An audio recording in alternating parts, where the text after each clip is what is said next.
Trill family, we want to welcome you back for another week, another episode of the Underground Sports Kings, land of the Trill, where sports and culture collide. I'm your host, Dwayne Sutton, aka Whoa. The brothers are here. Kings in the building. What's happening to me, familiar? Let's start right here in the middle. Michael Kelly. Yo, what's good? What it do, man? Hey, y'all see me, man. I'm repping the dope dad, man. Dope dad gear, man. But yeah, man, hey, I'm back to be in the lab, man. You know what I'm saying? Hey, it's been a minute. It's been a while, to be honest. Like, yeah. But it's cool. It's where we belong. The sports world goes round, and goddamn it, we rolling with it. It's good to see you, my guy. Dope dad, definitely. I like that tie right there. Right over there, kicking it in the cut. DT Derek Taylor, what's happening with you, my guy? Yo, what up, man?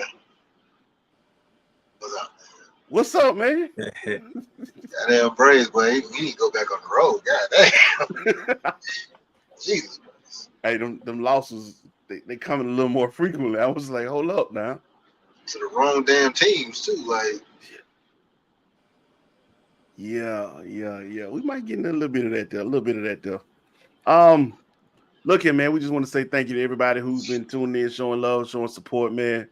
Last week was our season debut, season 5. That's right, PHYVE. You already know. And we had our guy Cap on, man. Our newest member, JE. Hopefully he can slide up in here soon.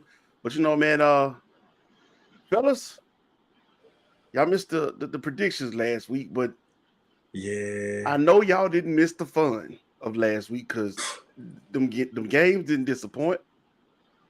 To some degree, some of them did. Oh, that's right. Yeah, that's right. Utah. Yep. Yeah.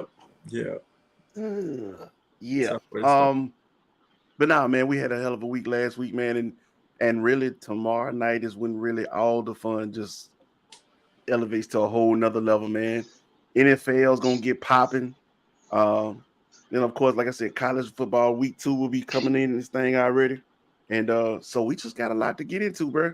I will let y'all know, man, we still keeping everything tree around here. You know, when folks do what they does, we giving crowns. But this season we decided to switch things up. That off with his head is just, that's a little too Game of Thrones. I say, you know what? It's still a sports show, goddamn it. So what other way would you call a penalty? Flag on the play. That's right. That's what we get down. So y'all just stay with us, man. But we got a jam-packed show, man. Listen here. Let's go ahead and get things popping, man. But, well, real quick before I even get rolling on that. Everybody who says they support their people, who says, whoa, we rocking with you, who says Black with No Chaser, we rocking with you, we fully support this movement. Black with No Chaser Radio does exist. Black with No Chaser Radio has some dope music to it. Matter of fact, come midnight, it's a whole little vibe going on. For those of you who are late night owls like myself, but it's a whole little vibe going on. Nice slow jams and everything kicking in. But programming is getting lined up. But anyway, man, and then of course, Black with No Chaser has these dope ass podcasts from the Iowa Media Group lined up and ready to roll. Download the app that costs you $27.99 a month. Wait, no, that ain't right. No, bro. No, that ain't right. No, that ain't $19.99 a month. That's what it is. $19.99. Nope. No, don't do that. No, you're right. It was $9.99. It was you can spend $10 a month, right? Nope. No. Nope. Go and get it. Come on now. Free $99, bro. Exactly. For the free. Download the app. Costs you nothing. Cut it on. Let it ride. Take it with you wherever you want to go. To the gym. You can go climb the mountains. Out here in Georgia, we go to Stone Mountain. Do your thing. On the way to work. Hey. At work, right? You need your nice little vibe or whatever. Do your thing. Download the app. Start playing. Picks up reception very well. Telling you right now, you won't regret it. Support your people. Dope music, dope podcast. BWNC Radio is where it's at. Now that we got that out the way, let's get this going. You feel me? Headlines. Yeah, that's me.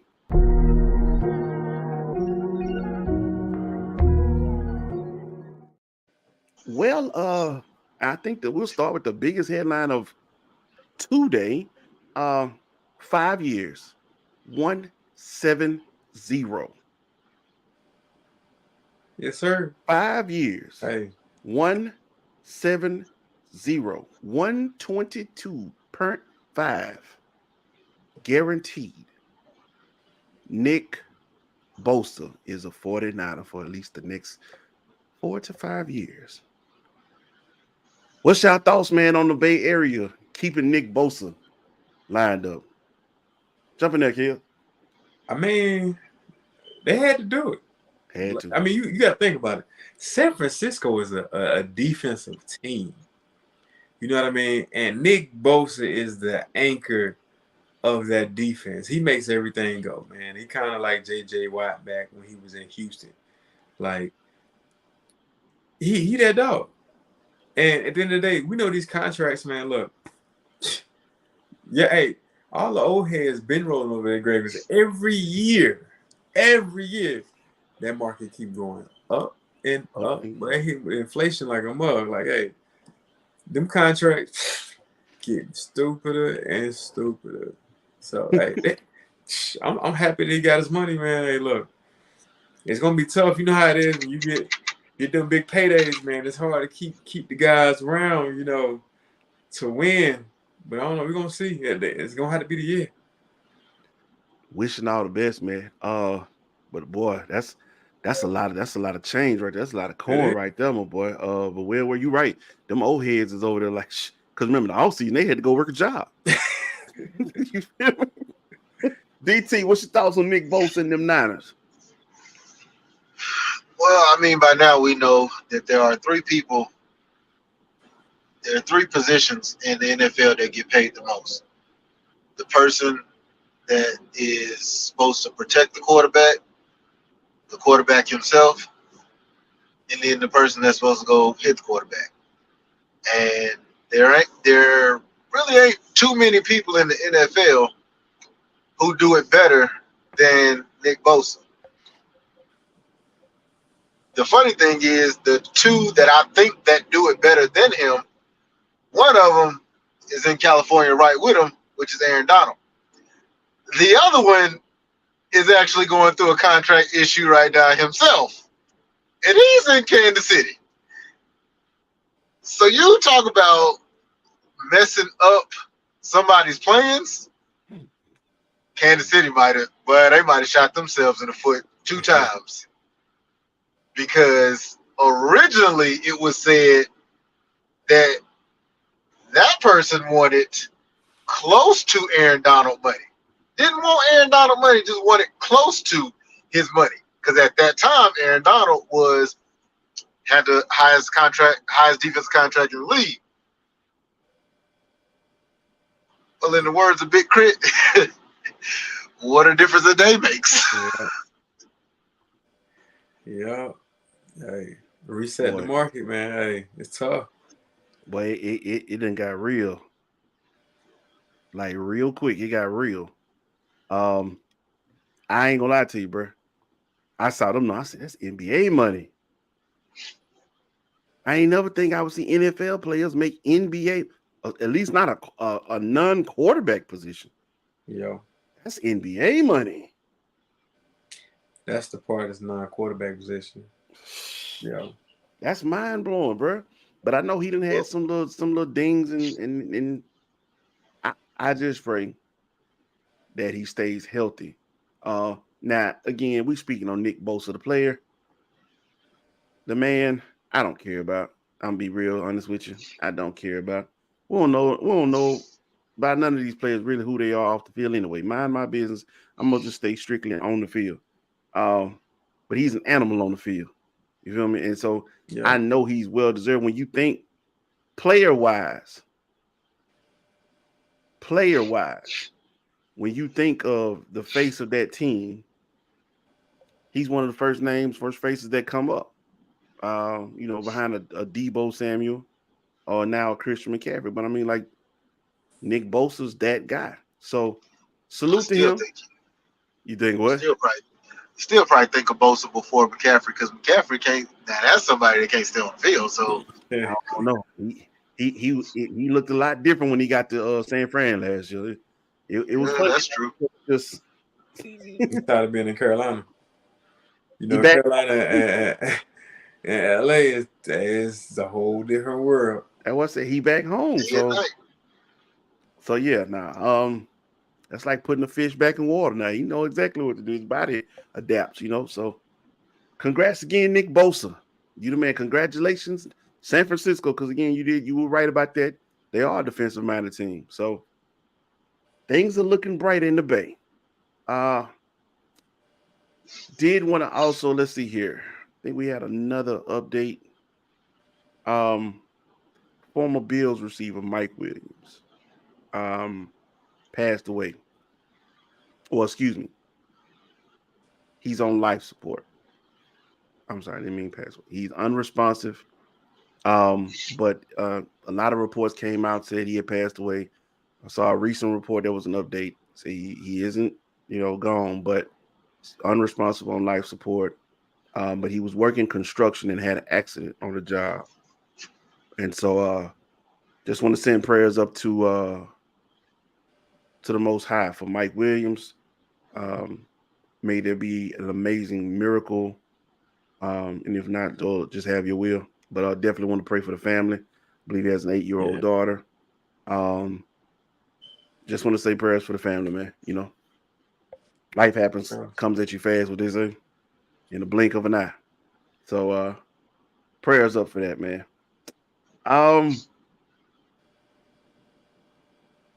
I'll say this. Any other sports-related information? We have some amazing members on our team over on our Facebook page. Please go slide over to the Underground Sports Kings page, Facebook page. Amy Nicole is holding it down over there. Ross Fountain is holding it down over there. They're doing an amazing job over there. Spend some time over there with them. Also, our Twitter page, UGSK Podcast. Check us out, man. All the sports-related information updated regularly on there. So, but anyway, we got to keep moving along with this show. DT, you gonna chop a little bit, or we just gonna talk a little bit about the Braves for a sec? Let's talk about it. These fools keep losing in St. Louis. we gonna just have a little bit of Braves talk real quick, DT.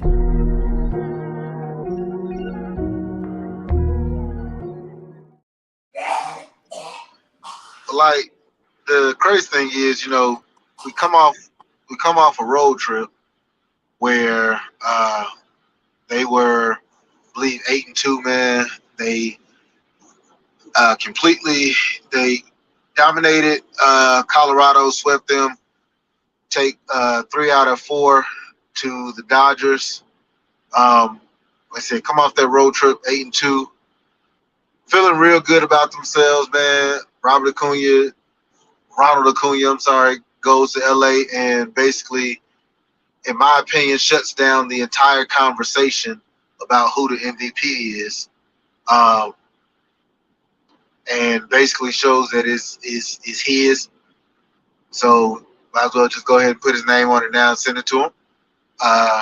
First player ever with 60 stolen bases, 60 plus stolen bases now, and 30 plus home runs now. I don't think it's actually out of the realm of possibility that he ends up 70-40. I know a lot of people were thinking, oh, he might not get to 40, but he went to LA and then hit 3 home runs, which gave him 32 leaving LA. And when I did the math, I think before that last game in LA, we had 27 games left. So it's still, to me, very possible for those of y'all who want to do the math. 27 games, a minimum of 3 at-bats per game, assuming that he plays every game.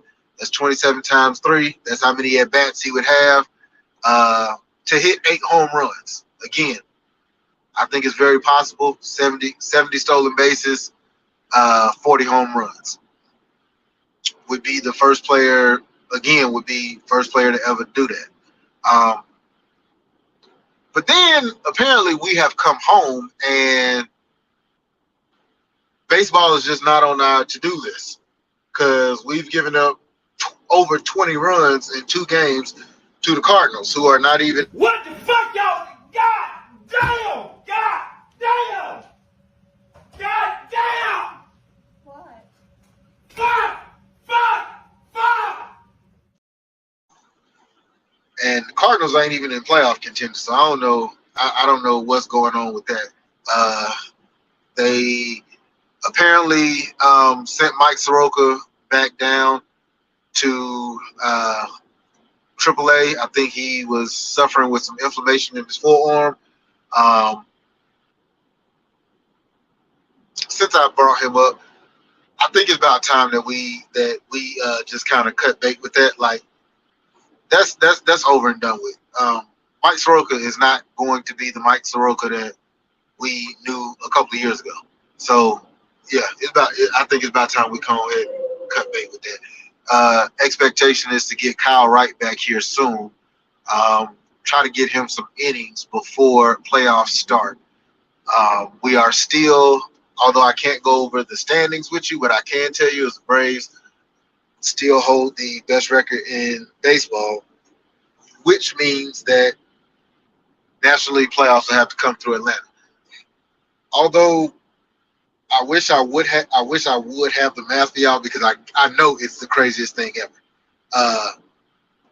So to my boys over there at the Chop Shop, we back at it again because apparently we can't win on Sundays at all. So for everybody wondering how do you beat the Braves, easy. It's 2 things: keep the ball in the yard and pray that you playing on Sunday. Because if you can do that, if you can play them on Sunday, anytime while the sun is up, you got a chance to win. Sun go down, you might lose. But if you can play them around anywhere between 1 and 4, oh, you got a good 85% chance to win that game because I don't know, they vampires or something. They just don't do well on Sunday afternoon games. I don't know what the hell. Night, you know, it'd be out. Hey, I guess though. 90 wins is a hell of an accomplishment for us this year. And what's crazy is, like I said, that's why I said I wish I really had that man. They 90 plus wins, 40 something losses. I would guarantee you that over half them losses are on Sunday. 48. I guarantee you. 48 losses. Yeah. I bet you about 30 of them losses on Sunday. I give you the standings on this one. Just going with leaders from the American League. Baltimore 87-51 sits top seed. They are 3 games ahead of Tampa Bay. Minnesota out in the Central 73-67, a 6 game ahead of the Guardians. Still weird to say that. The Astros 79-61 in the West are a half a game of the Mariners. The Mariners again, phenomenal ball. What they've been doing. They had a hell of an August, man. Hell of an August. That's gonna be a great race coming down the stretch this last month of the season. And let's not count out the Rangers either, because the Texas Rangers are sitting there 2 games behind the Astros as well. And they, one of the best offenses in baseball. So you saying the Guardians is weird to say. No, what's weird to say is the Baltimore Orioles are leading their division. Cal Ripken Jr. is rolling over his grave. That's weird to say, hear, fathom, write down, imagine. It's crazy to see, and it's a flip season, man, because you see Boston and New York at the bottom of the bracket. So, yeah, it's weird with that one. I will push to the National League. Braves up there, like we said, 90-48, 13.5 ahead of the Phillies. The Brewers, 13.5. Right, and that's in the East. The Brewers in the Central are sitting a game and a half ahead of the Cubs. They're at 76-62.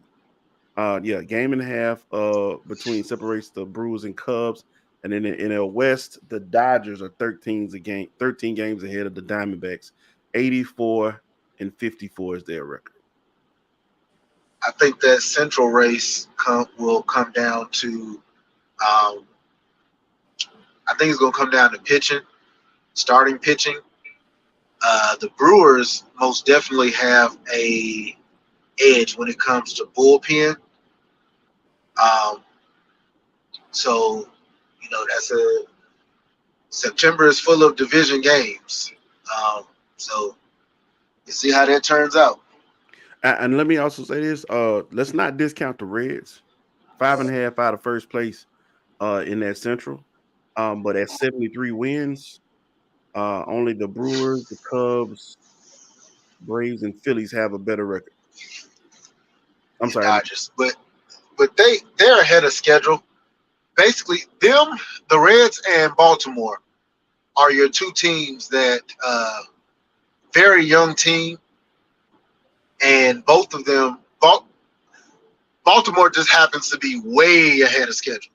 The Reds are just a little bit ahead of schedule because you wasn't really expecting them to be playing so well or playing really meaningful ball in September. Team that's most definitely a team to look out for come next year. Like I said, Baltimore just happens to be extremely ahead of schedule. But hey, it's September, man. This is when I know everybody gets caught up in football and NFL coming back, college starting up, and everything. This is these 2 months, September, October. I guess you could say August, September, October. My favorite times of the year because this now is when baseball matters. This is when baseball matters. love that, love that, love that. Appreciate that word. That preaching of young Pastor Taylor. But now, DT, man, chop up with DT. We appreciate that. You find out here every week on the Underground Sports Kings. Again, land of the trio where sports and culture collide. Yeah, man.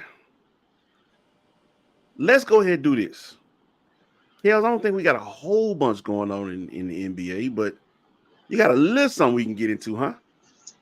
Yeah, man. I got a couple things we could jump into, man. Well, let me set you up quite nicely there, brother. Let me set you up quite nicely there, brother. Go ahead and give you a little ball.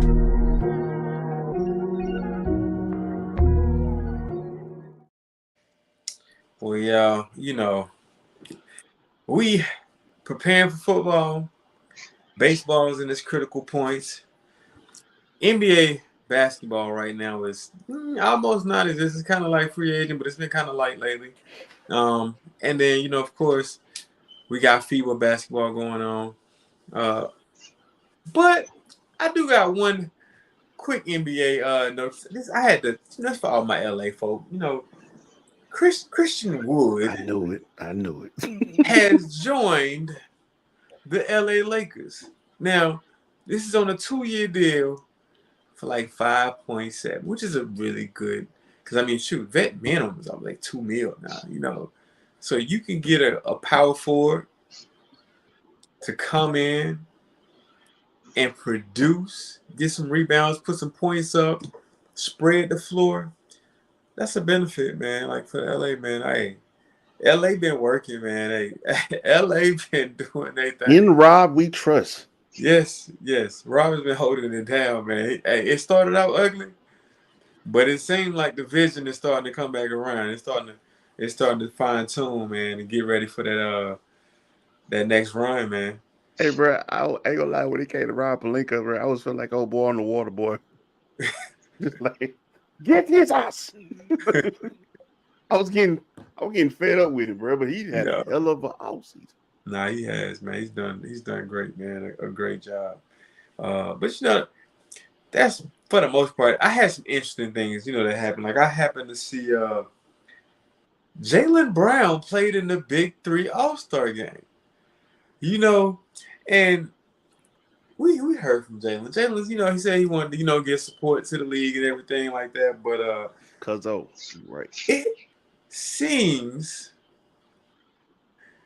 it could be a big move, man. Hey, a lot of things could be happening, shaking up like in the next few years or so. We already got ex-NBA players playing in the Big 3. They gonna put a stop to that. Playing in London. Well, they can play in the Big 3, but You know how they have a celebrity all-star game Right. in the NBA? What if they actually just had a 3-man tournament of NBA players for They gonna put a all-star? stop to that. The NBA ain't gonna let that. They don't like Nah, Ice Cube, bro. matter of fact, Adam already like, look, owners can't, have any ownership in the big three. Like, nah, it's a conflict of interest, obviously. It's two basketball leagues that's competing against each other to some degree. Not necessarily in the same way, but when you're talking about entertainment, I mean, realistically, how many basketball leagues do you see on TV? You know what I mean? Especially 3-on-3, they get the kind of notoriety that they do. You know what I mean? So, I mean, hey, it's something to watch out for. I ain't saying nothing happening anytime soon. But if you start getting current NBA players starting to play more and more, hey, that money gonna start rolling in. Like maybe not even a game, but like how they do All-Star Weekend with the events. Yeah. Do it for the big three. I mean, shit. What's Who knows? what's messed up about that situation is like, I can't remember who it was with, but Ice Cube did an interview about all of this, and talked about how originally the Big Three was pitched to the NBA, wanted to be part of it and everything like that, and they basically told him no. And when Yeah, they when love I that. saw when I saw Jaylen Brown do that, I was like, yeah, Adam Silver gonna put a stop to that. And what's crazy about that is they're free to go play in the Drew League. Right. They're free to play another little summer thing, but it's that league mainly because what I think is they don't want Ice Cube to really get any possible power. That's really what I see. That's what I think, at least. Like that would be a big thing that's owned by a black dude that could. I can't say it could compete with the NBA, but you know what? That really could make as much noise as the NBA. Let's do it. Let's do it. I'm glad you going here. Let's do this. Cause all right, so this is Atlanta True where sports and culture collide. Well, sports and culture are basically the collision of what the NBA is. Yeah. You feel me? And so technically when it comes down to sports, when you think of all the major sports, the NBA has kind of monopolized our culture because we've had the Allen Iversons, you know what I'm saying, and the Shaqs and the Penny Hardaways, you know what I'm saying? These are things that in their attire and shoes and styles transition between on and off court.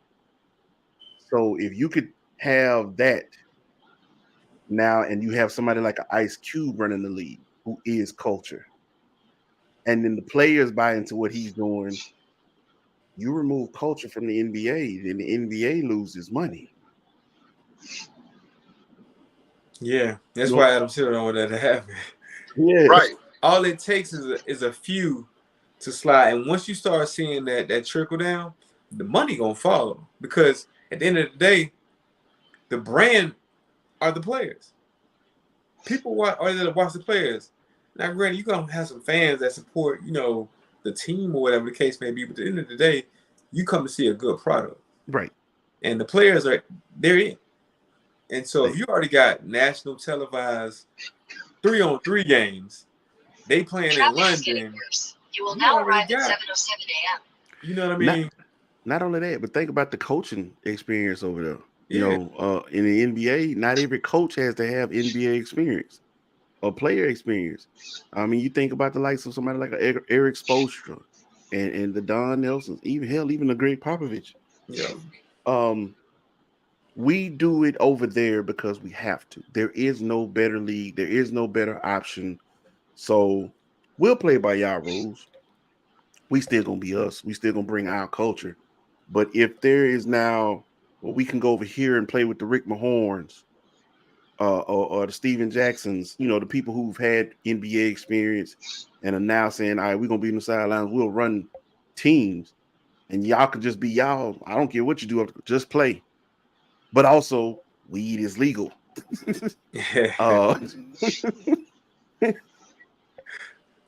Why wouldn't only reason that the players wouldn't jump right now because y'all can't pay us $200-300 million right over 4 or 5 years. But if they could, that's why the NBA wants to stomp this fire out before it get too hot. But it's more than just it's culture involved in that. That's the one thing NBA has over every other sport, that black people can relate to it, male, female, whatever, because our culture, our people, we see our faces on there, But boy, if Ice Cube gets his hands in that pot.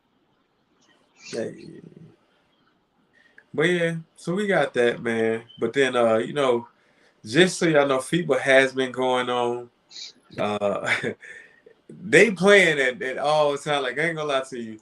They play on a Friday morning. Like I said, at 4 a.m. and 8 a.m. Hey, somebody out there can watch. But the United States is in the semis. They gonna play against Germany, who got the Wagner brothers. Schroeder.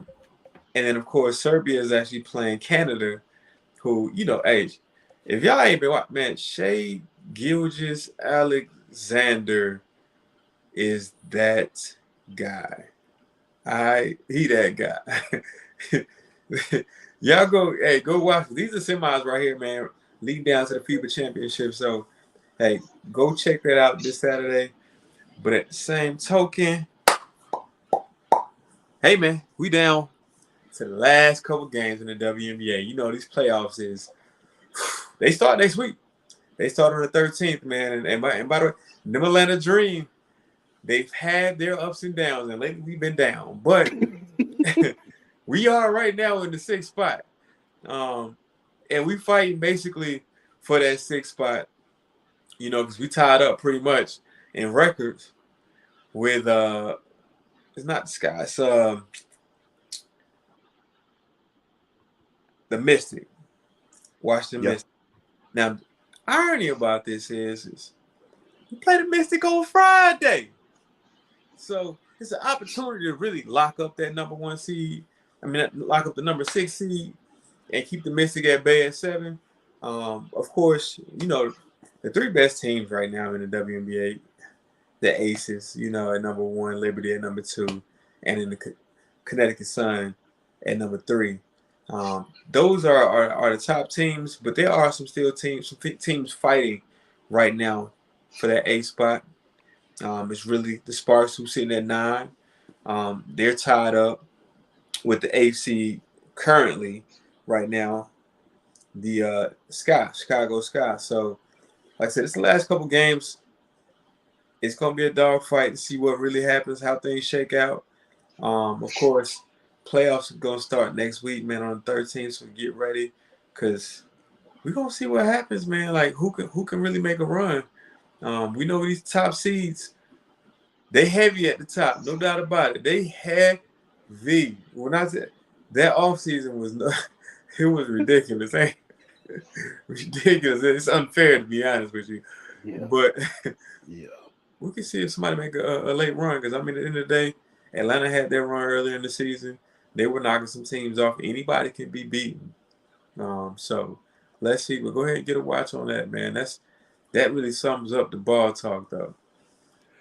Appreciate that, man. Ball talk with Kales. You already know, man. Kale's gonna bring it to us every week, best he can. Whatever it is, from NBA to WNBA to Big 3, you come get your basketball talk right here with my man Kales right here, man. Every week with the Underground Sports Kings. We're gonna take a quick break, and then when we come back, man, we got some crowns and some flags to throw. But y'all stay tuned with us, man. Take a quick break here on BWNC Radio. It's Underground Sports Kings, land of the trio where sports and culture collide. Don't move.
We are back here on BWNC Radio. This is the Underground Sports Kings, land of the trail where sports and culture collide. That's DT, that's Kels, I'm Woe.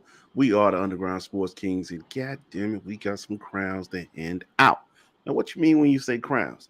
I don't know if you're new to the whole piece, man, but what we doing here, when you show up, you show out, whether you are a player, a coach, a team.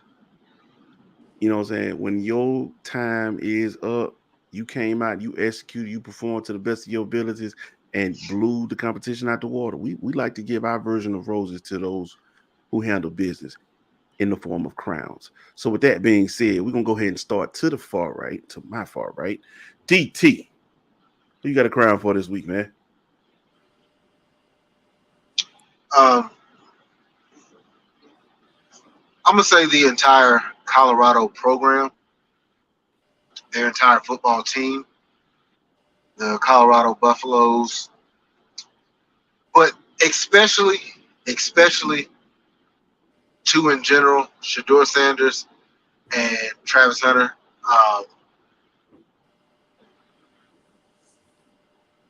Man, you know what? It ain't nothing to say. Look at the stats. It ain't nothing to say. Look, this is one time you can most definitely be like, hey man, men lie, women lie, numbers don't. And I take that back. Shedeur numbers do lie because Colorado dropped 4 passes. 2 of them were touchdowns. He only had 9 incompletions itself, but they dropped 4 passes, and 2 of those were touchdowns. So this dude literally, easily could have had over 600 yards and 2 extra touchdowns. One of those drops came from Travis, who could have had an extra, 40 yards and a touchdown on offense. Notice I said on offense because the man played 130-something snaps and had an interception on defense. We might be looking at we really might be looking at the next prime. Oh, ain't no Mike to him, my boy. We are. He actually, and I've seen the clip. The boy can play basketball too. He's just a freak of nature. He's an athlete out of this world. So basketball, football. I don't know if he can play baseball. But I know he can play on both sides of that ball in football. What's crazy is everybody is asking, can he keep this up for a whole season? He wasn't tired. Hey, but this is the funny thing, you're asking that of a person who just spent an entire summer practicing where? In the mountains. Where the elevation and the air is thin.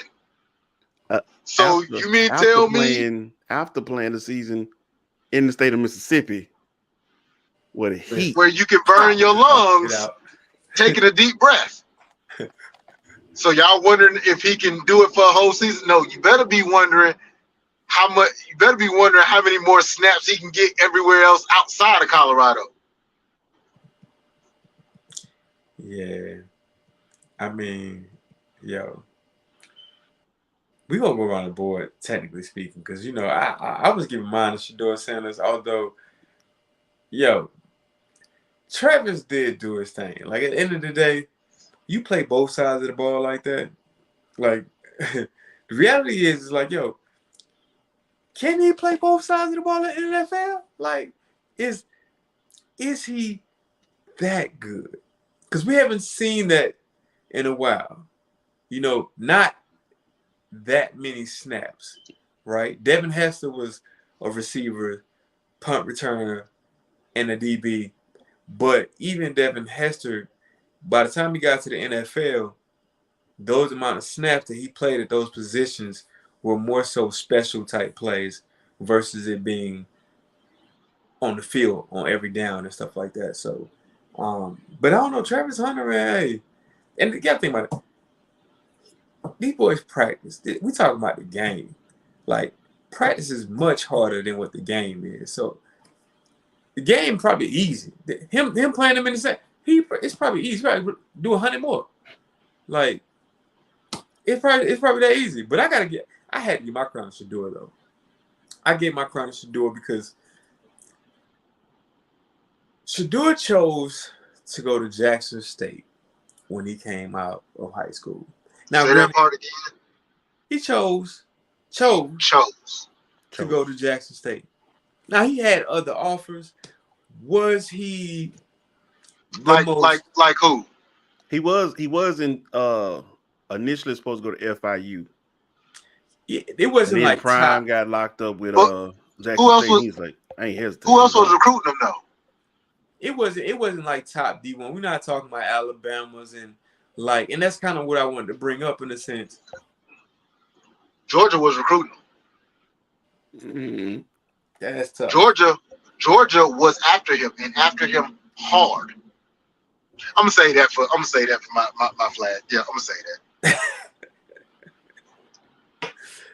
But hey, Shador came out, man, on Prime stage and came out hard against the top TCU team.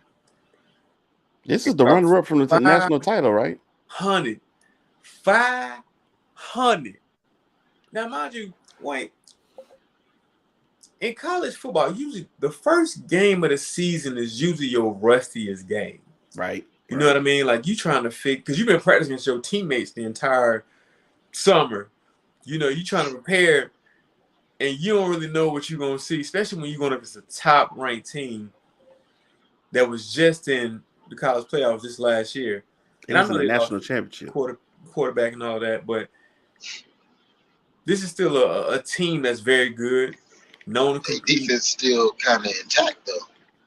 And you come out and drop 510 yards and 4 TDs, man, that's unheard of. That's unheard of. Like, you deserve a crown for that type of performance. No doubt about it, man. Like, that's why Tom Brady got him on the leg. On the Tom Brady say, man, come on up. I see something in you, youngster. I see TB12, that guy. Let me go ahead and do this, bro, because I'm gonna take it down still. I mean, like, college football, don't get me wrong, I love every moment of it, but it all really starts for me with high school. And I'm gonna just throw this out here. I'm gonna say a name. I'm gonna just keep my eye on this kid. Will Hammond out of Hutto, Texas.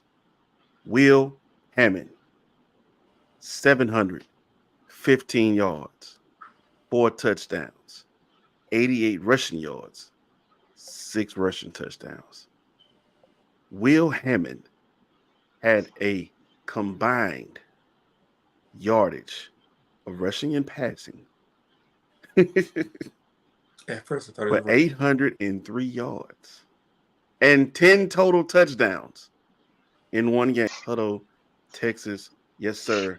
You definitely get a crown. I got a few. Y'all gotta stay with me on this one. I'm gonna go ahead and give one real quick to Shannon Sharp. Shannon Sharp has monopolized his whole brand and taken his podcast and he's linked it with the volume. What's my guy from FS1? Little smart mouth. Boy, I can't think of his name for nothing right now. But he's linked it with the volume and doing excellent over there. But he debuted on First Take this week, and the numbers they blew FS1 Undisputed out the water.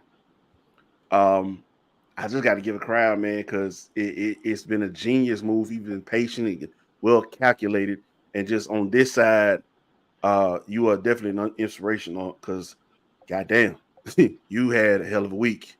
But I want to definitely salute you. If I go a little further, if I go a little further,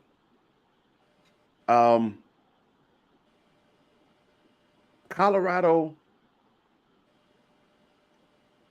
Let's do something. We're gonna backtrack because I definitely want to get you. I want to get in with y'all on Shador Sanders. But he also had, I want to say, was it 4 total receivers to go over 100 yards? Yep. 4. That was the most beautiful thing of the 500 plus yards. Usually you got like one player who has 185, 200 yards or something like that. 4 receivers went over 100 yards. Simply phenomenal. Spreading the ball, eating that TCU defense up. Shadur, I agree with y'all on that. Definitely deserved his crown. Coach Prime definitely deserves his crown. Yeah. I'll even say that some Jackson State fans deserve one too.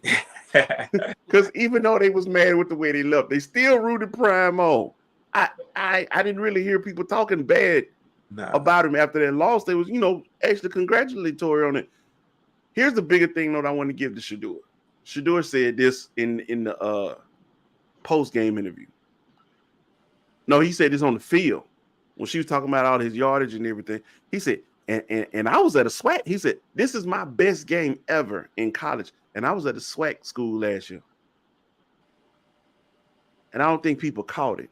Mm-hmm. You say the talent there is lesser, but his first game on the road. Now, granted, it was in his home state, but his first game on the road, and he goes out here and breaks records against top-notch D1. Okay, and Derek is over. He waiting to throw his flag. But I just wanted to get a little detail to add on to that, man, because I mean, like what I was just witnessing, pure sensational, man, purely sensational. And I just want to give him all the credit in the world because it wasn't a shot at all at SWAC schools. Like I said, man, he definitely showed love with that one. And I really hope people pay attention, man. Prime was not wrong. If you that guy, if you that dog, it don't matter where you play, your talent will show. It will shine. That's just the truth. Yeah. That's the truth. All right, man. Now, I'm going to stop right there with crowns because, again, we got to get these folks. We got to get these folks who and teams or coaches who failed to show out, definitely didn't execute, man. It's time to throw some flags.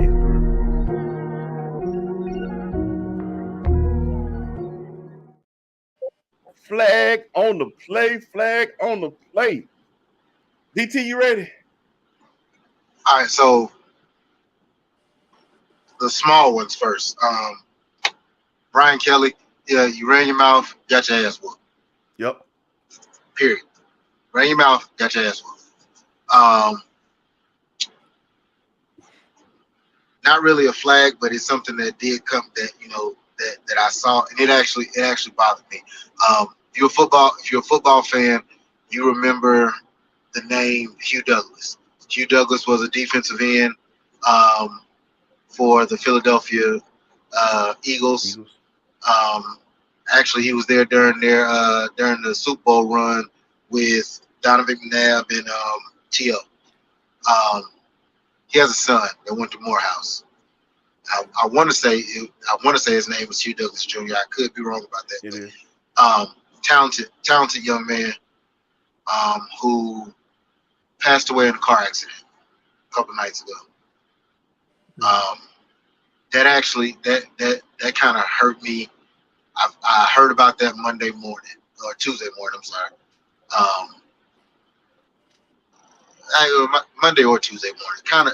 It really hurt me just because I actually saw him play, and very talented kid. And I know for Hugh, he always talked about how much work and effort his sons put into the craft, and him going to HBCU, a smaller school, very much like Hugh Douglas going to a smaller school, the possibility of being able to see your son live out his dream in the NFL cut short. I can't even imagine how he feels. So prayers up for them. But now to the big one. If I may, real quick. Go ahead. I just want to give it in real quick. Hugh Douglas and Christian Files Jr., both class of 25. Just the accolades real quick. Business administration, finance, Alta Finance Fellow, and Goldman Sachs Fellow, Aries Management Intern, Treasurer, and CFO of Morehouse Business Association. That's the resume, a collegiate resume that was thus far for Hugh Douglas. Christian Files Jr., excuse me, was a business administration marketing. He was co-captain of Morehouse Track and Field, media chair, junior class council, Morehouse Business Association. Both young men lost their lives in a tragic accident. I believe they were trying to go into a turn, a curve or whatever, trying to make a turn, and the speed was a little too high, and car flew off the road, and I think they said it hit a pole or something like that, but neither one of them made it. But definitely want to send prayers up to the Douglas family. Yeah. And those young men, man, I know that all too well. But yeah, just wanted to give those accolades because those young men were on fast track to have amazing lives. And just to see it cut down short, it's heartbreaking. So the big one and the final one goes to the media. And I mean, all the media, you can almost say all the media people who were covering Colorado, covering this team. And this is why I say that. One, the disrespect shown to Coach Sanders in terms of, oh, we don't know what they're going to be. Everybody's just going to find out. We're going to just have to wait and see, and we're going to find out together. And y'all do know this man has won everywhere he went, right? So to treat him as if he wasn't going to have his team ready to play, like he's literally like just a brand new coach, you're an idiot. Let's go to the next play. Let's go to the players. What Shedeur said is very important. Why? Because y'all the ones that sit here and act like lesser talent goes to HBCUs. He didn't have a game like that against HBCU. He carved TCU up. Though it might not be the TCU team that went to the national championship, that defense is still pretty much intact. They didn't lose that much off the defense. They lost their quarterback and their two top wide receivers. But with the transfer portal, what difference do it make? Because their running back was one of the top running backs at Alabama. So he flat out destroyed a team, and y'all act like, oh well, I think Robert Griffin said it last year. Oh well, now you coming to play in top tier football. You can't hide behind your daddy. Shut up. Shut up. He ain't talking like that now. But here's the one that really got me. Listening to the guys who actually did the halftime of that game. I think that was Matt Leinart, Urban Meyer. I still laugh when I hear that man's name. What got me about them was the Travis Hunter stuff. First of all, what the entire media did was show how biased and how stupid they really are. Because you showed that you don't pay no attention to HBCU football. What he did on Saturday, though amazing, it ain't like he ain't had a great game in college football before. Right. He played an entire season last year. He was the #1 recruit coming out of high school who happened to go to a HBCU. And y'all figured, not that big of a deal. We won't pay no attention to him. Then he comes to a Power 5 conference team, and it's, oh, he's the truth. Dummies, he was the truth last year. Now everybody just gets to see it. But had you been doing your job in the first place, which is following these top recruits, paying attention to a team like Jackson State, who was literally, the team that beat them 28-10 this week, Jackson State beat them 59-3 last year. Had you been paying attention to the team, you would have seen Travis Hunter is a great player. But you didn't want to do it because it's an HBCU. All of y'all are a bunch of assholes, and y'all showed it this weekend. You showed just how stupid the media really can be, and just how biased you are to anything that has to do mostly with black people. Bruh, I appreciate that word, and I think you definitely preached another sermon today. Because boy, you coming with it. This is gospel right here, my people. Kales, jump in here. Flag on the play, man. Yo, I was on a plane, right? Monday night, watching Clemson and Duke go at it. And mind you, I say go at it. I would say where they going at. I don't know if there was so much going at it. Like, I had to throw a flag because let me tell you what I saw was a Clemson team. They had time possession. Running game was on point. But Lord Jesus, that doggone red zone offense gave up 2 fumbles in the red zone. So you still come up with no points. You could have got, you was worst place you can fumble. Right there, knocking at the door. Fumble the ball right there to lead to some good field position on the other end. But then they also got 2 missed field goals. Now, if you looked at the stat sheet, you would be like, okay, Clemson probably would have won this game outside of those mishaps or failures within the red zone. Because they had 1 penalty, speaking of flags, 1 penalty the whole entire game. You know what I mean? For a 5-yard penalty. That's it. You know, the run game, like I said, they was running the game. Like Shipley, he was running the ball all. They had the combo running game, and every time they got down, they just fumbled the bag. Like, they fumbled the bag. They took the L. This isn't a team that you expect from Clemson, a Dabo Swinney team, top ACC. Look, right now, hey, man. Hey, did you not listen to anything I was saying last year about Clemson? Hey, and what is starting to leak out, as people have been saying, Clemson is not who we thought they were. Oh, they slide. They've been sliding, but it's really showing up. Yeah. You know, it's showing up early in the year. I seen one dude. What's the kid that used to be the DJ? Yeah, I can't say that name. I just call him DJ U. But but now they saying maybe he wasn't the problem. Nah, he was actually a decent quarterback. But yeah, because he started this year. Yeah, not there, but you know. Nah, he moved on. I want to backtrack for a quick sec. I owe a crown. I've been waiting to get his crown for the longest.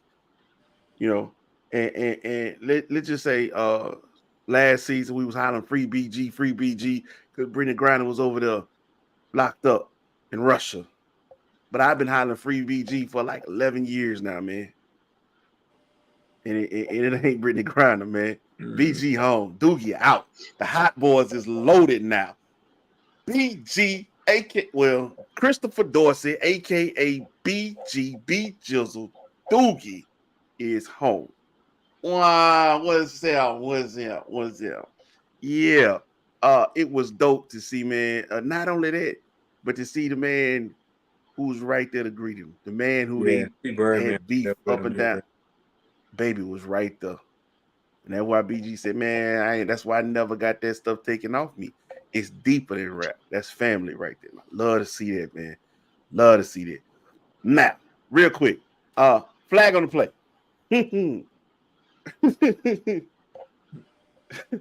For everybody who said that LSU was going to mop Florida State, flag on that play. Don't get me wrong. That's my SEC team, but it still knows through and through.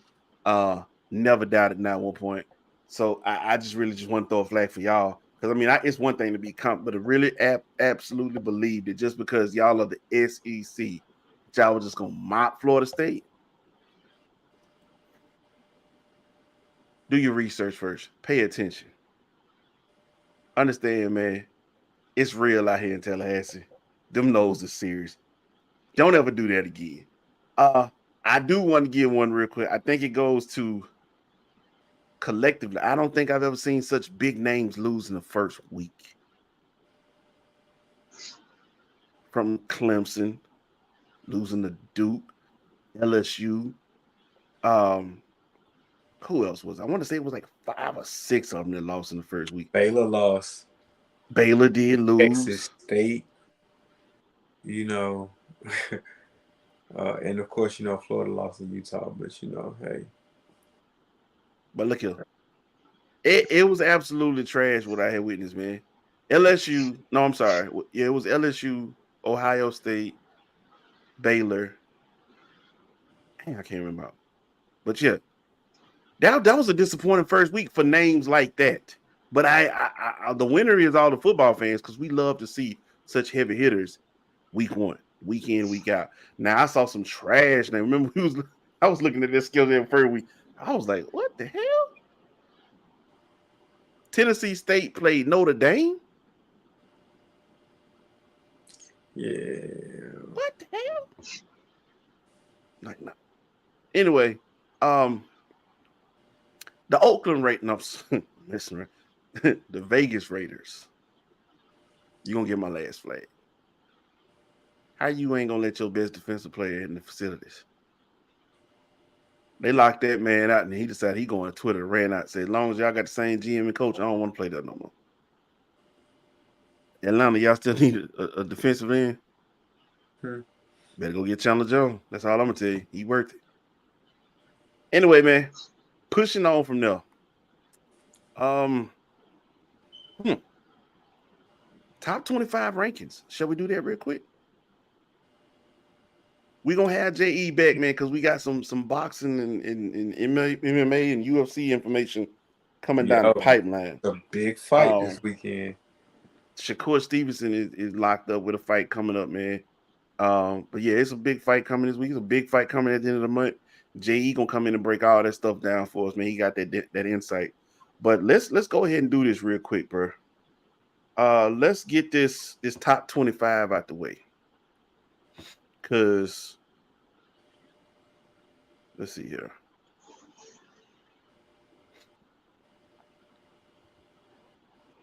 There we go.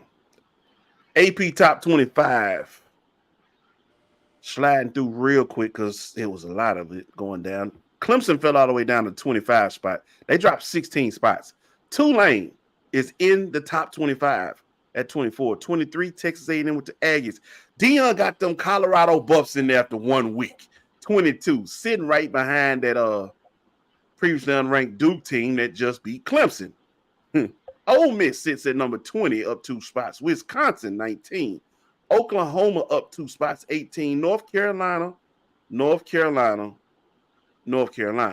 up 4 spots to the number 17. 16, Oregon State. 15, Kansas State. LSU falls 9 spots down to the number 14. Oregon Ducks up 2 spots to the 13. Utah Utes up 2 spots to 12. And Texas is at 11. Here we go. Top 10. Top 10. Notre Dame fighting Irish 2-0, sitting at number 10. Number 9 is Tennessee Volunteers. Number 8, Washington, the Huskies. 7, Penn State, and USC sitting there at number 6. Here we go. Top 5, Ohio State. The Ohio State University is at number 5. Number 4, the Florida State Seminoles. Tree, Alabama, Roll Tide. And then Michigan Wolverines are number 2, and then Georgia number 1. Georgia and Michigan at 1 and 2 again, doing your thing. Any surprises though? It's a little early. Don't lock them in. Did you feel like anybody deserved to be higher, lower? What you think about Colorado sitting at 22? I mean, I think they could come down. So I think they deserve to be right there. Yeah, They fine. They'll move again when they beat Oregon. Yeah. This is just week one. You know how I go. It's week one. It's some of these teams they ain't gonna make it.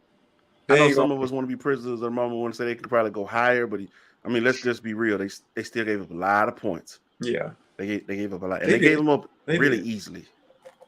There was some busted coverages out there. I ain't gonna lie. I think I wasn't. It might have hurt a little bit of Shedeur Sanders' stop because he was having some moments out there in that field. It was like, come on, Shedeur. I don't know. But other than that, man, I think I like where everything sits right now. But I'm looking forward to an amazing week coming up here in week 2. Let's see here what we got next up on the agenda. It's time for some picks, man. Time for some picks. Let's be quick with it. Week 2, the top 25 games. DT, do you have a game of the week? Alabama, Texas. I like that one. Off the rip, I like that one. Because here's the thing. This game matters simply because let's say Texas beats Alabama. And I'm sorry, no. Alabama beats Texas. All right. Texas still runs the table, wins their conference. Alabama gets to the SEC title game. Usually I would say, hey, they lose to Georgia. But if you watch Georgia play, I'm going to tell y'all right now, they are not going to win the SEC this year. I hope y'all know that. Alabama wins the SEC. So Alabama gets in, Georgia gets in. We talking about Final Four. Alabama gets in, Georgia gets in. One of them Big Ten teams gets in. You would almost have to put Texas in it because the only loss they would have would be to Alabama and their conference champion. So if you put Georgia in with a conference loss to Alabama, then you would have to put Texas in with a conference champion and the only loss being to Alabama. This game is gonna have some serious implications, man. This game gonna have some serious implications. I ain't mad at none of that. Like I said, bro, I'm here for it all. Kales, man, what's your game of the week in the top 25? My game of the week is Texas A&M and Miami. You know, I feel like, I know Miami isn't ranked, but I mean, Texas A&M ain't really been the best, you know what I mean, these last few years. And I think, hey, they had a nice recruiting class. I mean, that's about all I got for you, though. You gotta put that's all we ever have for them lately. It's like we've been saying that for 2 years straight with Texas, like with Texas A&M. Like, hey, had a nice recruiting class. Well, they say, man, the grass ain't always green on the other side, Like, stage is fluid. Yeah, should have. Hey, it is what it is now. Yeah, that's my game of the week, man. I think it's gonna be a tighter game, you know what I mean, than expected. Okay. I'll say this. I ain't gonna lie to you. I'm looking at some of these games on here. Yeah, it's wrong. And it's kind of hard to, I ain't gonna lie to you. Notre Dame and NC State at Raleigh, North Carolina. I kind of like that one. Utah and Baylor. Definitely feeling that one. That's in Waco. So I ain't gonna lie to you. My game of the week is gonna be simply Colorado's home opener against Nebraska. I just want to see how. Right now, I'm looking at it, bro. That's a noon game on Fox. Tickets in Boulder, Colorado, Folsom Field, are right now as low as $273. I didn't know they had any tickets available. That's all they got left is the 200 plus, baby. Yeah. But that's simply that's the prime effect. I mean, That's the it could prime be. effect. Yeah. I mean, Nebraska ain't of Nebraska of old, but they usually Well, be decent. that's a rival game too. So It's a Yeah, rival pretty game. decent. But I'll do this though. I'll keep this one because this one has some value to it. Number 20, Ole Miss heading to New Orleans to face number 24, Yeah, Tulane. yeah, that was a good one. I like that one. I like that one. It's going to actually show what the Rebels are made of. Excuse me, this Ole Miss team is made of. right, because Lane Kiffin is most definitely from that Shanahan tree of I am the smartest person in the room. That he feels he is. But yeah, definitely keeping an eye on that one. Oregon, Texas Tech. I ain't gonna lie to you, this one's gonna be just dope for the state of Louisiana. LSU will be hosting Grambling. Yeah, that is gonna be great for That's that. gonna be though. Last year LSU had Southern. Now Grambling's gonna get a piece of that anyway. But then Yeah, this one too. that coach on This goes back to the 80s when I see this matchup. Florida State will be will be hosting USM. Yeah, Southern Miss got to have their way with Alcorn last week. Now you got to go face Florida State. yeah. Well, Frank Gore Jr. will be getting his time back in Florida, so we'll see how that works out, man. All right, now, that was. Oh, I need an upset, fellas. You know it. I need an upset.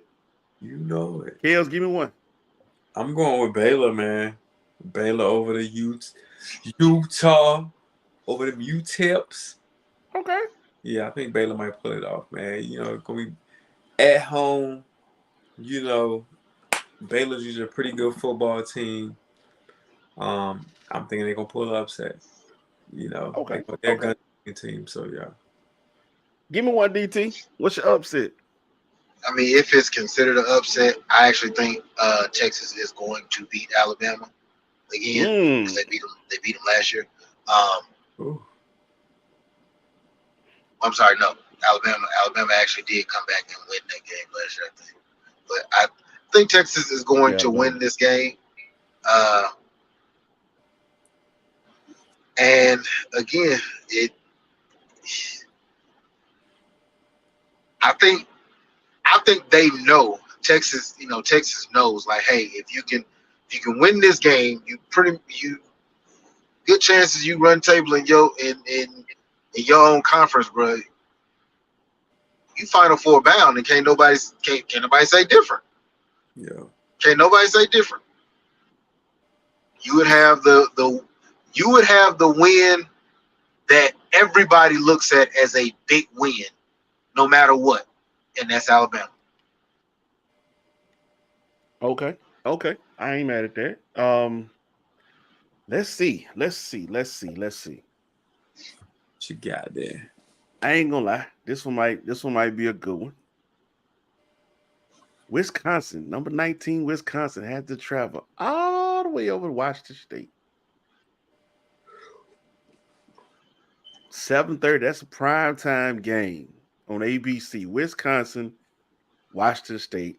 I think Washington State gonna pull this one off. Because that's a lot of traveling that Wisconsin gonna have to do. Now, granted, they're gonna bring their rushing attack with them. But this passing game of Wazoo is it might be up to the challenge. So I think I'm going with that one right there, man.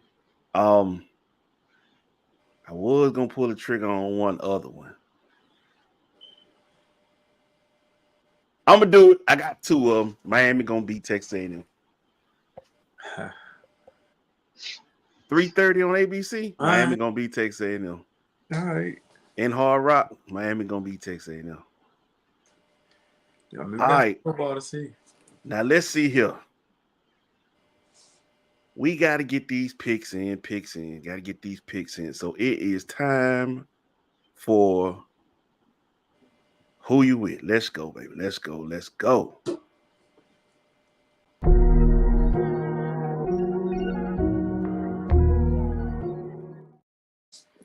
All right. Let's go ahead and get these picks in. Week 1. NFL season is here. Fellas, y'all ready, man? Yeah, let's do it. All it out, bro. You just tell me I need a winner. I need a winner. I need a winner. All right. So tomorrow night kicks it off.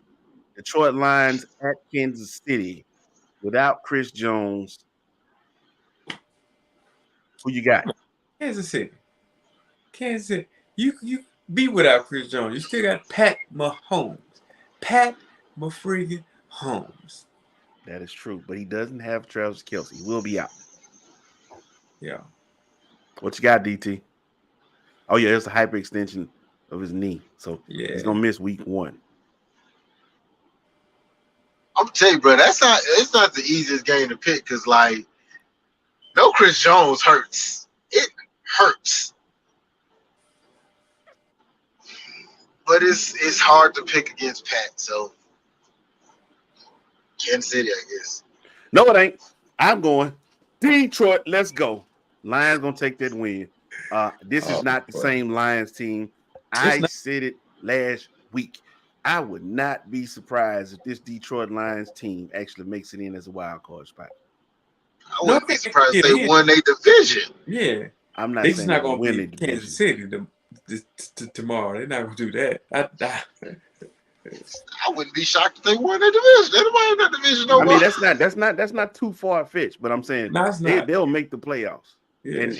But it's gonna start with a win like this. You on the road in Kansas City, but they're missing 2 of their biggest stars in Chris Jones and Travis Kelce. I know they still got Pat Mahomes, but Jared Goff's sleeping a whole lot easier tonight, knowing Chris Jones ain't gonna be on my ass tomorrow. I know that much. Exactly.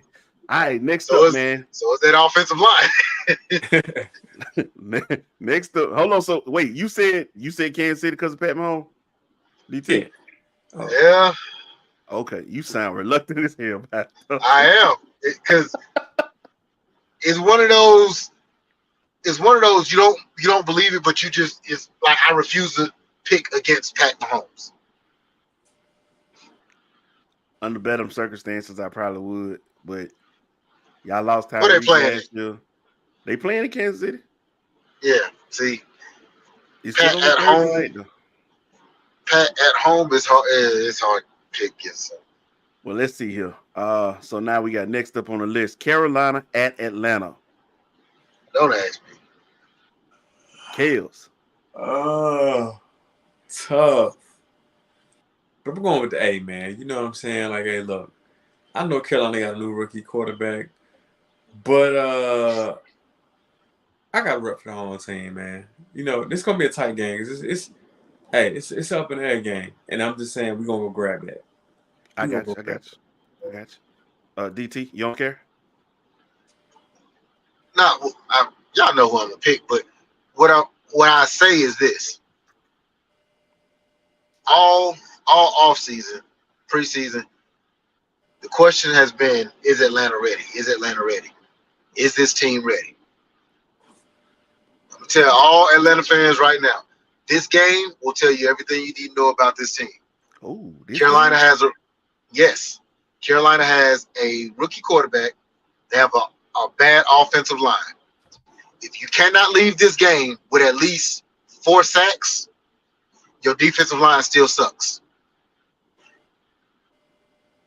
If we cannot win the game, then that tells you if Ritter was actually ready or not. Period. You will learn everything you need to know about this team Sunday at 1:00. Well, you didn't see much of him last year, so I know people are going to try to critique this and that, but I just say, man, time will tell. But this is the perfect time to tell. Week 1 against a young team. Desmond Ritter, show him what you got, buddy. And I'm going to ride with him. On that one. I'm going with Atlanta on that one. Hey, let me say this part too to add on to that. I was telling somebody this, and I'm going to stand behind this. I'm not saying that Bijan has to have, 1,000 yards rushing and all that kind of stuff, but Bijan has to play great. If he does not play great this year, somebody has to lose their job.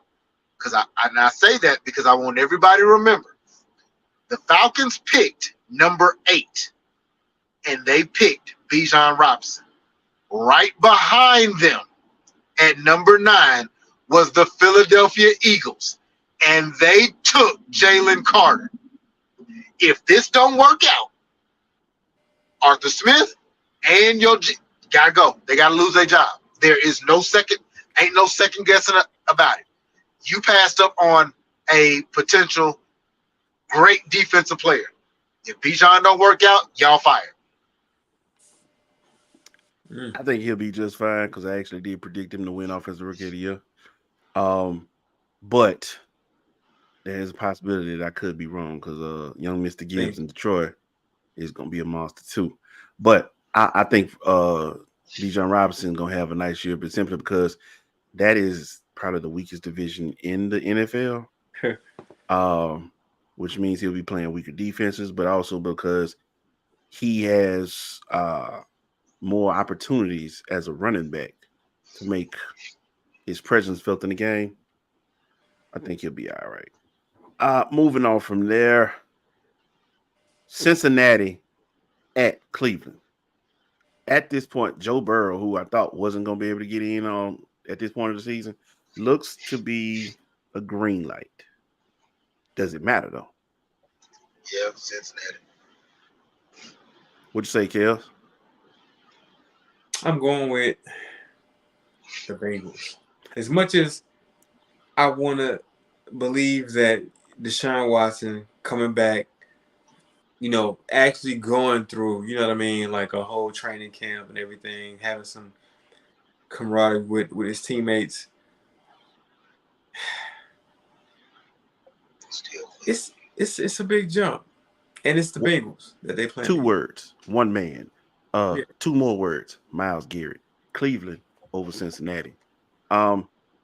Indianapolis hosting Jacksonville. I'm going to say it. We losing week 1. Jacksonville going to win it. Yeah, I believe that too. Jacksonville got it. Right. Tampa Bay at Minnesota. Mm-hmm. No Vikings. question. Vikings. 1, 2, 3 Vikings. Gotcha. Yeah.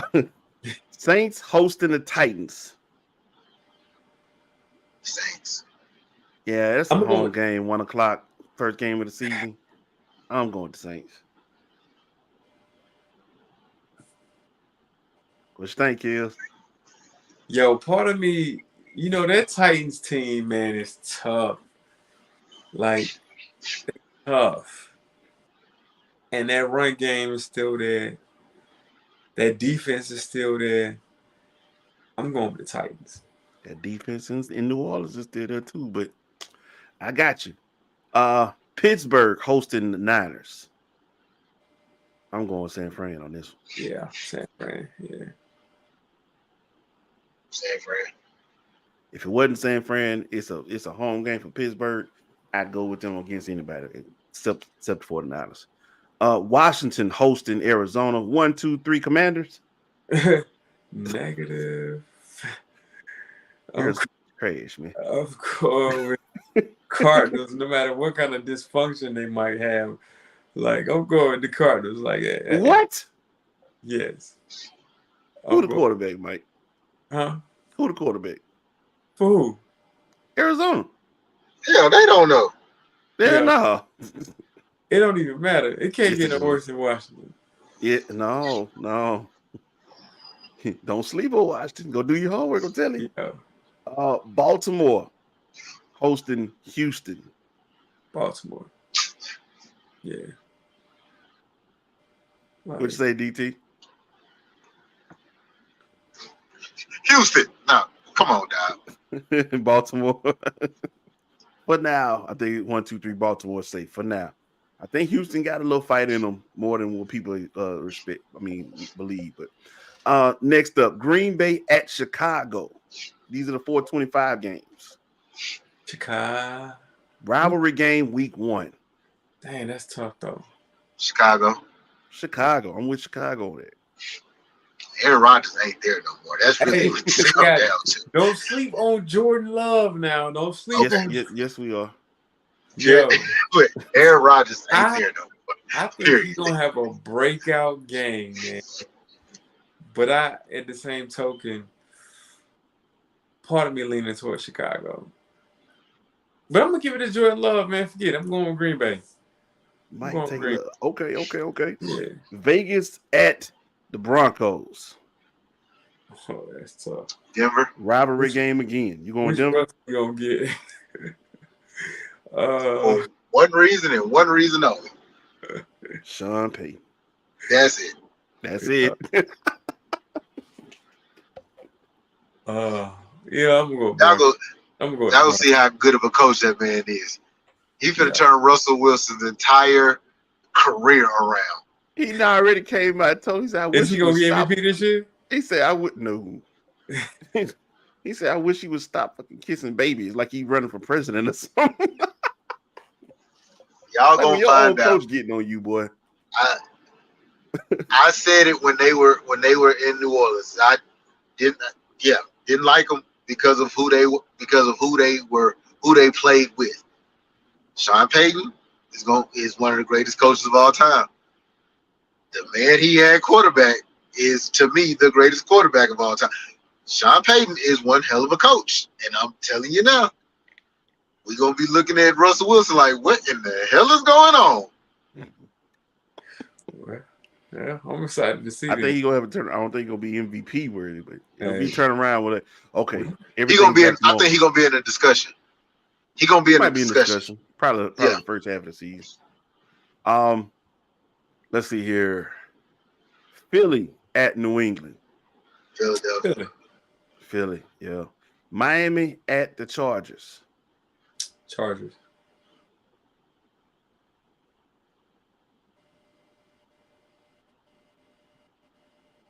It is tough. You think hard over that, HTT?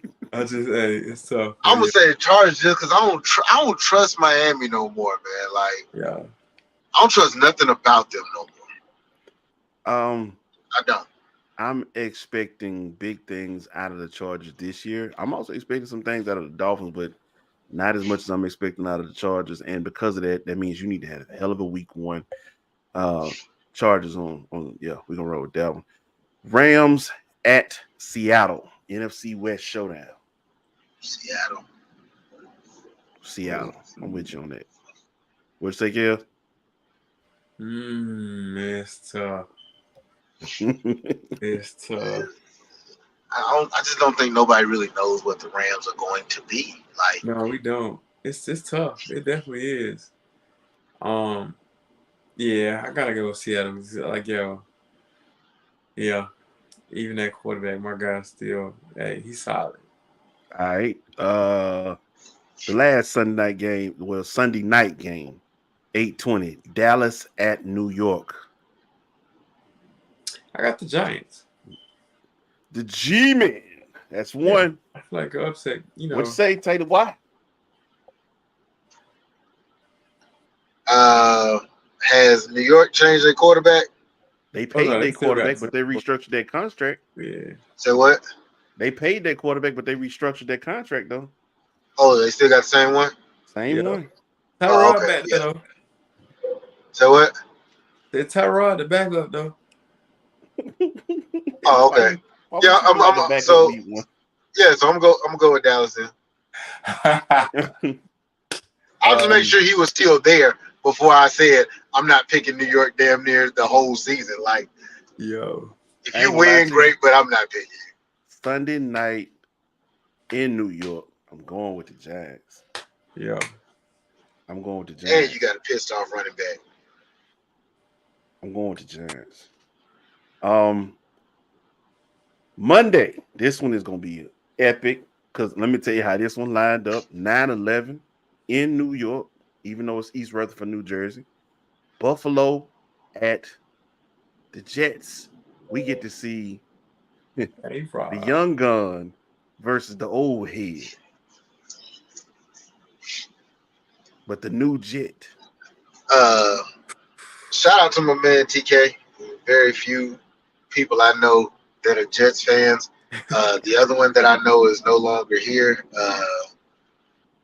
Shouts to my big brother Roderick. I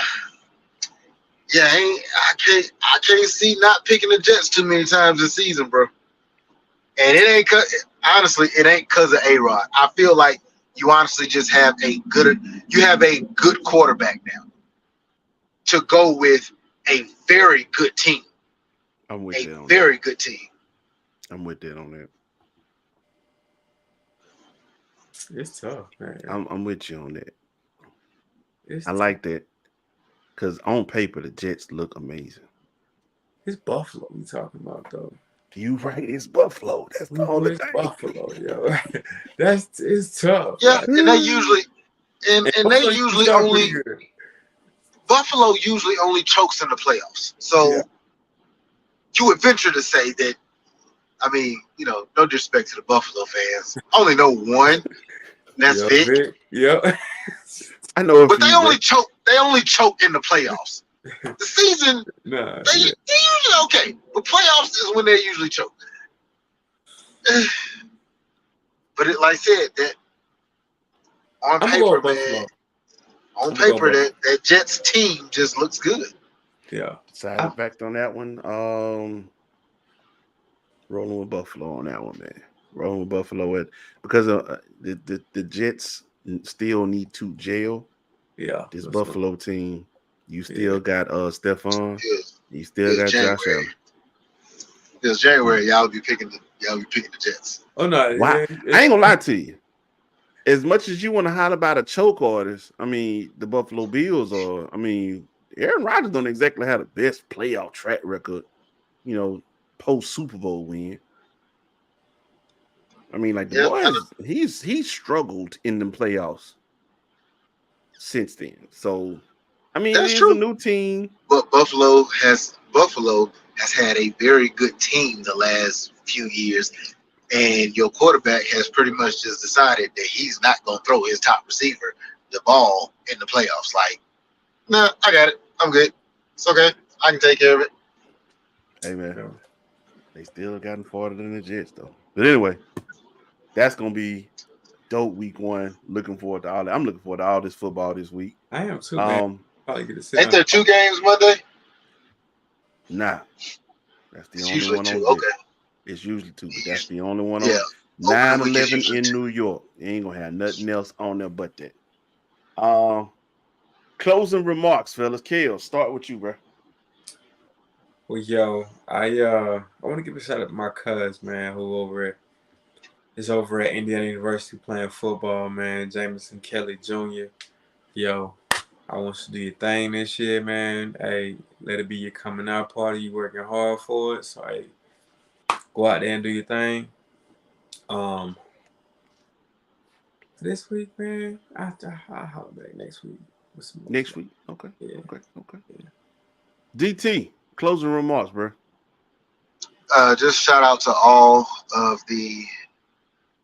Man, this feel like it was really just yesterday, but to all the boys the young men that I coached, we are in y'all's senior year, except for Seth, except for Yusuf. Everybody else, we're in y'all senior year, man, and I hope all of y'all take advantage of this year and work as hard as you possibly can, not just in the sports, but also in the classroom, man. And hopefully I can get the news of a couple of more people signing letters of intent. Right now, going to USC football. My boy Ricky McKenzie, he's going to Kennesaw State, staying home. Can't wait to see him play here, man. So looking forward to see what everybody does, and look forward to seeing y'all play this upcoming season. That's love right there. Yeah. Definitely want to send some love up on that one as well. I want to give some love to my wife, my better half. Professionally, she just made an extraordinary step. Well, she just took and successfully, landed on her extraordinary step. It's going to be very pivotal for her career. And I've been behind the scenes watching, trying to be as supportive as possible. But just to see her work ethic, her persevere in spite of everything that's been going on. Just want to give some love to my wife, man. Jasmine, honey baby, love you. Proud of you. I'm extremely proud of you. Oh no, congrats. To I Am One Media Group, we are definitely doing a sensational, phenomenal job this week. This month is just we rolling right now, baby. We rolling. So last Sunday, I Am Woe came back. This is the second episode of season 5 for the Underground Sports Kings. Um, Tomorrow night will be the debut of Dylan's Dive Bar. So that's gonna be phenomenal. So we want to send our best wishes out to our girl, man. Randy, uh, aka Elaine Dillon. But she gonna be holding it down, man. They gonna be talking some talk, having some drinks. She gonna be, does her bartender thing, man. So tune in, get your little something in your glass. Watch out, man, because she definitely bringing something special to the team. And so I'll definitely give a shout out to every last one of them, man. All Things Undone will return November 18th. I'm sorry, not November, September 18th. Monday, 7 p.m. Eastern Standard Time. And Breaking Barriers podcast. They'll be back Tuesday as well. Tuesday, 8 p.m. Eastern Standard Time. September 30th, She Talking T-Wild Girl Cole, man. She be coming down the pipeline. She'll be wrapping up the third quarter for us, man. And we just got plenty more coming down the pipeline. Y'all just make sure y'all stay tuned. J.E., we held it down, my boy. We're going to have you on next week. Y'all going to see what this four-headed monster look like, man. But on behalf of my brothers, man, Kels, DT, J.E.I., and Whoa, we are the Underground Sports Kings. Appreciate y'all for tuning in. Like, share, follow, subscribe to the YouTube, Facebook, Twitter page. And with that being said, man, we out. Peace to the God.